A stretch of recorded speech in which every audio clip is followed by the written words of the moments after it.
What's going on, everyone? Welcome to another episode of 100 Yards of Football Sports Talk Radio. I'll be your host and producer, Logan Landers, and today it is our Big 12 weekly roundup and game preview episode number 10 we've done here on the channel. And before we get into today's games, of course, a four slate of games. Talk about games on not just Saturday this week, but also on Friday. So we're going to be talking about Friday and Saturday games, two each, two from Friday, two from Saturday. So before we talk about all of those games, and as we head into the final week of the regular season for college football, a lot of big matchups. Tried to keep all of them so the reason I went with all four of these games, I picked them, is all of these teams either, like I said, big rivalry or a shot at their top 12 bid in the college football playoff, maybe vanishing with a loss. So picked out a couple of games today, this upcoming weekend, that I think are going to be a solid matchup. And who knows, we could see some upsets this week. So before we get into it, if you enjoy the episode, like, comment, share, and subscribe. We go live here on the channel each and every single week on Facebook, YouTube, and be sure to go and download our podcast on the Believe Podcast Network and wherever you are listening to your shows, whether it's Apple or Spotify or iHeart, anywhere you enjoy it, you can find our station there. You can find our podcast, 100 Yards of Football. So into our first game we see here, this is going to be a Friday afternoon kick. It's going to be on Friday, November 28th at 12 p.m. These are all going to be Eastern Standard Time. We're going out to Lawrence, Kansas here. We're talking about the Kansas Jayhawks as they try to knock off the Utah Utes. And for Utah, we know they have had a phenomenal season. Currently 9-2 overall, 6-2 overall in Big 12 play, ranked number 13 in the nation, just waiting, hoping that they can maybe get into that top 12. As for Kansas, bit of a down year for them, 5-6 overall, 3-5 in Big 12 competition. However, they do have some good pieces overall on their team. For Utah, we know it's the usual suspects. It's Dampier, it's Parker, it's Davis on your offensive front. And for defense, you got Daly and Hall. Both those guys, of course, Daly, as we know, 11.5 sacks. Watch out for him. And for Hall, he's leading the team in tackles with 58 on the season for solos. Now, for Kansas, they have good players as well. We've talked a lot. We've raved a lot about Jalen Daniels. He's had a phenomenal season for Kansas and for the Jayhawks. And hopefully he can have another good performance here. But as we see on the year for Kansas, Jalen has 21 touchdowns, only 4 interceptions compared to Dampier getting 19 touchdowns and 5. A little bit similar, but Daniels more passing yards, also more pass attempts. We know they have Hishaw Jr. as their running back, 480 on the year for him. Henderson Jr. on the wide receiving front, 653, compares nicely to Davis on Utah's front. 659 for Davis, 653 for Henderson. Very even players there in terms of receptions. Davis has a little bit more. He's got 57. Henderson, 42. Touchdowns, Henderson leads that way. He has 5 compared to Davis with just 4. So I think that Kansas, uphill battle. They are not the favorites of this one. They are the underdogs. But how well that Utah has played this year, it's going to be tough to beat them. And we know Utah have 2 teams in front of them, BYU and Texas Tech. More on both those teams here in just a few short minutes. But you got to win this ball game here against a game Kansas team. But I think that the Utes can end the season on a high note and continue their winning ways. I think they can get to that 10-win plateau and finish the year on a high note. So with that being said, I'll go final score in this first ball game here on the program. Final score, Utah Utes, give me 30 compared to Kansas. Give me 17. Now, as we head into our second game on the slate here, once again, a Friday night ball game. 2 rivals going at it. Arizona, currently ranked number 25, going against Arizona State. The Sun Devils, ranked number 20 on the season. Once again, it's going to be a 9 o'clock kick in Tempe with Arizona and Arizona State. And always love watching both these teams play. Throughout the season to end the year, it's always going to be a fireworks show. It's always going to be a hotly contested matchup. And coming into this game, I expect more of the same. These 2 teams are very similar. In fact, they have the exact same record overall. Both teams are 8-3. The one difference, though, Arizona 5-3 in Big 12 competition. As for Arizona, they are 6-2, so slightly ahead. And this is going to be just a knockout fight, I feel.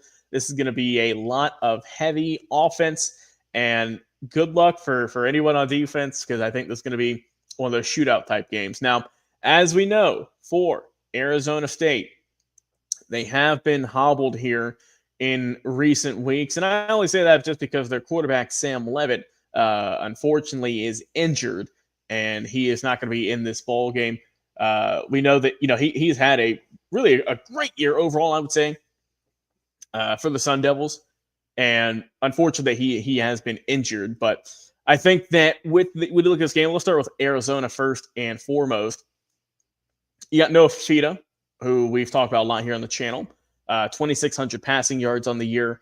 He's got 25 touchdowns, 5 INTs, and he was a lot of people this past season thought that he was going to have a good year. And, with the majority of the games played with only one game left, I would say he has met those expectations and then some. So he has been he's been a driving factor behind the Wildcats' success this past season, and as he hopes to lead them in the victory this upcoming weekend. We know the running back spot. We've got Mahdi, 108 for the carries, 732 yards. Really solid season for him. Hudson on the wide receiving tree, 645 for him, 4 touchdowns. And as we know for Arizona State, like I said, coming into this game 8-3, and they are still on a 3-game win streak. You've beat teams like Iowa State, good matchup there. You barely had out against West Virginia. More on them in a minute, 25-23 victory there. But we know in their most recent victory, they beat the Colorado Buffaloes, and they didn't beat them. They beat them by a lot, 42-17 final score in that ball game.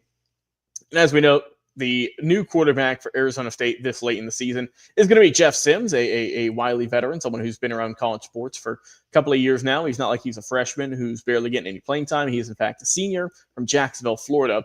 On the year, 772 passing yards, 7 touchdowns, only 2 picks. So as long as he can keep it clean, I would say Arizona State has a chance to keep it within reach and to possibly have a good performance.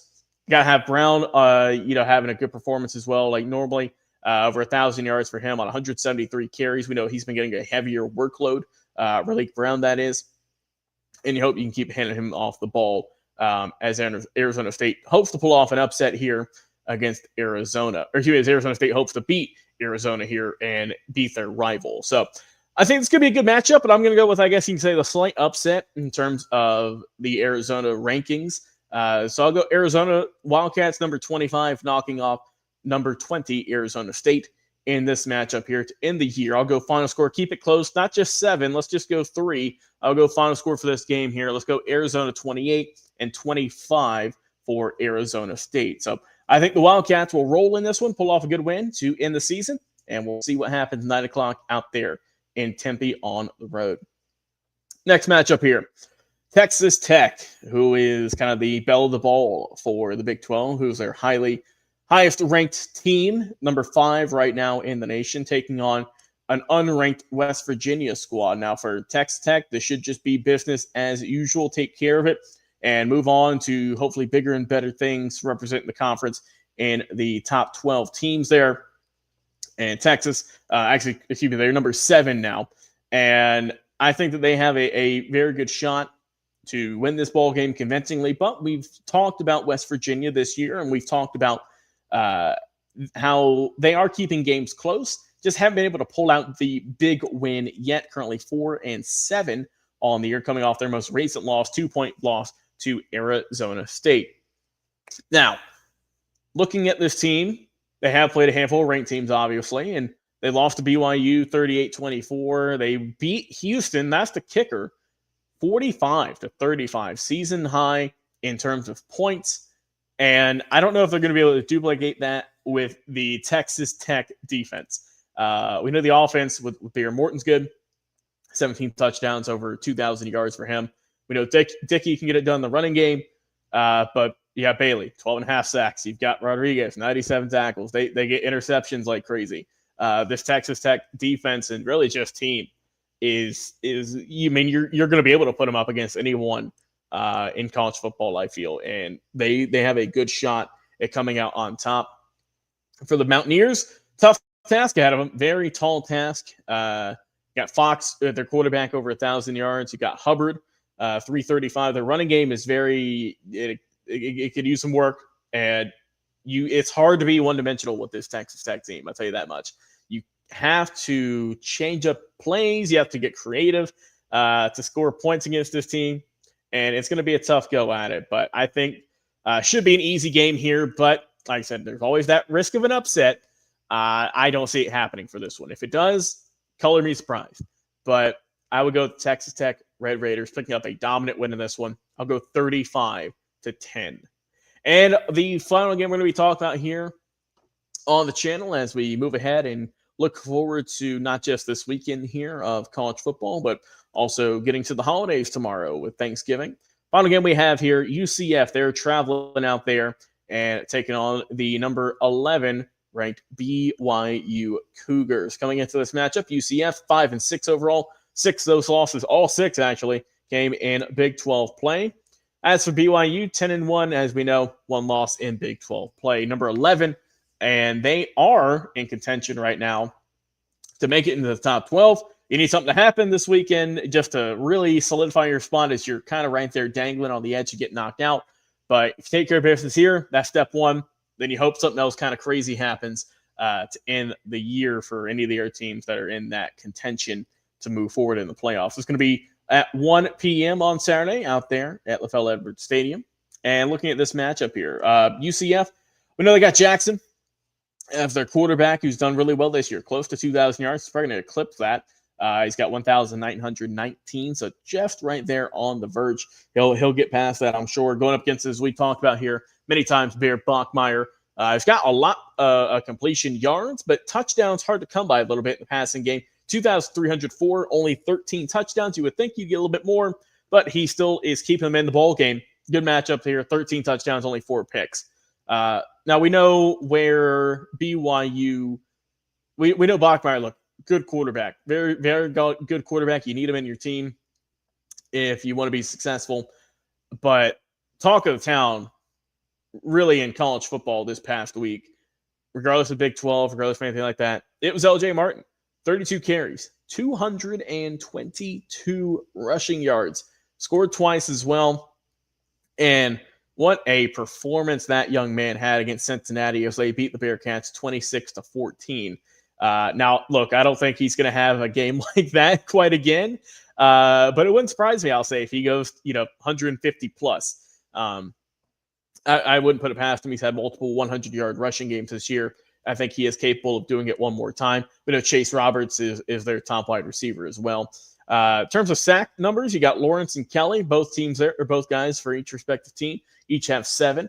And just a good matchup, I think, here. I think UCF's going to put up a good fight, but I got to have to roll with the Cougars. Like I said, 10-1 record. This is going to be a good matchup here to end the year. Hopefully you can end it home on a high note and move forward. I'll go final score. Give me the BYU Cougars final score in this one. Let's go 24-14 in favor of BYU as Brigham Young University ends the year on a high note. And for all of us fans of Big 12 action, hopefully makes the top 12 and moves forward and has a good run there. But we will see what happens after this Friday and Saturday of full slate of football games. If you guys enjoy this show here, please be sure to like, comment, share, and subscribe just to look at some of the Big 12 games we have coming up on Friday and into the weekend. If you're traveling for the holidays, please be safe. Always use your blinker. Be sure and watch out if any cars are merging on the highway. And enjoy your weekend. Watch some football. Watch some Big 12 football on Friday and Saturday. And be sure to check back here next week. We'll be doing kind of a recap to end the year before, of course, as we know, we got to wait a little bit before we get to the bowl games. But we'll do another show next week here, just kind of recapping what all happened in the Big 12 and where we are as a whole in this conference after the season concludes this week. And we go ahead and look forward to the playoffs and into bowl season. It's going to be fun to watch there. So, once again, this has been our Big 12 weekly roundup and game previews. Full slate of games. Once again, UCF taking on BYU, 1 o'clock kick on Saturday. Texas Tech taking on West Virginia, 12 o'clock kick Saturday. Then we go to the Friday night games. Arizona State, going to be a good one there. And starting things off with the action, Utah and Kansas, 12 p.m. kick tomorrow, or it should be on Friday, 12 p.m. kick on Friday for that game there. Once again, I've been your host and producer, Logan Landers. If you enjoy the show, like, comment, share, subscribe. Let us know if you want us to hear or talk about any certain players you enjoy in the Big 12 or any teams, any coaches, and we will cover it here on the channel. So until next time, enjoy your weekend. We'll see you again on